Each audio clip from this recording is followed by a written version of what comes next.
যে গোটেই মানুহবোৰ অসমীয়া মানুহ আৰু অসমীয়াই যদি অসমীয়া দুখীয়া মানুহৰ ওপৰত এনেকৈ অত্যাচাৰ কৰে এইটোতো ঠিক কথা নহয়।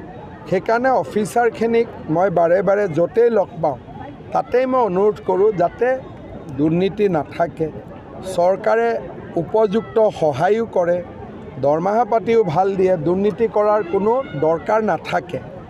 দুই এজন কথা নুশুনিলে এনেকুৱা হয়।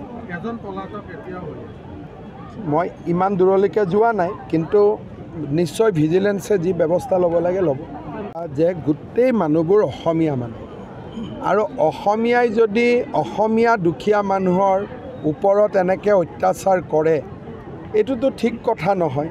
সেইকাৰণে অফিচাৰখিনিক মই বাৰে বাৰে য'তেই লগ পাওঁ তাতেই মই অনুৰোধ কৰোঁ যাতে দুৰ্নীতি নাথাকে, চৰকাৰে উপযুক্ত সহায়ো কৰে, দৰমহা পাতিও ভাল দিয়ে, দুৰ্নীতি কৰাৰ কোনো দৰকাৰ নাথাকে।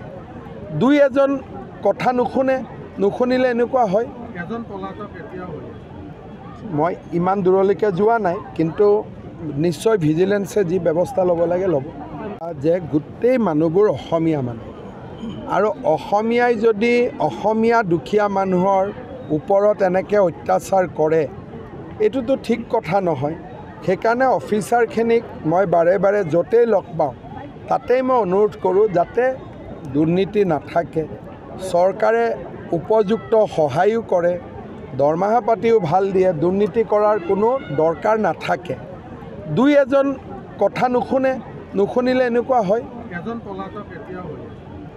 মই ইমান দূৰলৈকে যোৱা নাই, কিন্তু নিশ্চয় ভিজিলেন্সে যি ব্যৱস্থা ল'ব লাগে ল'ব।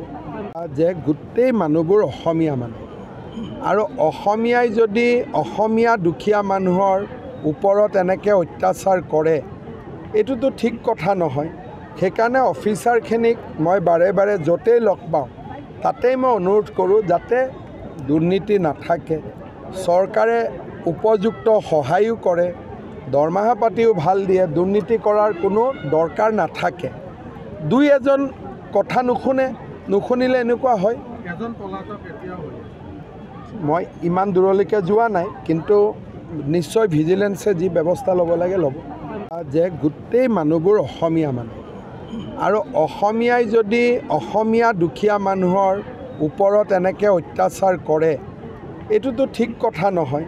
সেইকাৰণে অফিচাৰখিনিক মই বাৰে বাৰে য'তেই লগ পাওঁ তাতেই মই অনুৰোধ কৰোঁ যাতে দুৰ্নীতি নাথাকে, চৰকাৰে উপযুক্ত সহায়ো কৰে, দৰমহা পাতিও ভাল দিয়ে, দুৰ্নীতি কৰাৰ কোনো দৰকাৰ নাথাকে।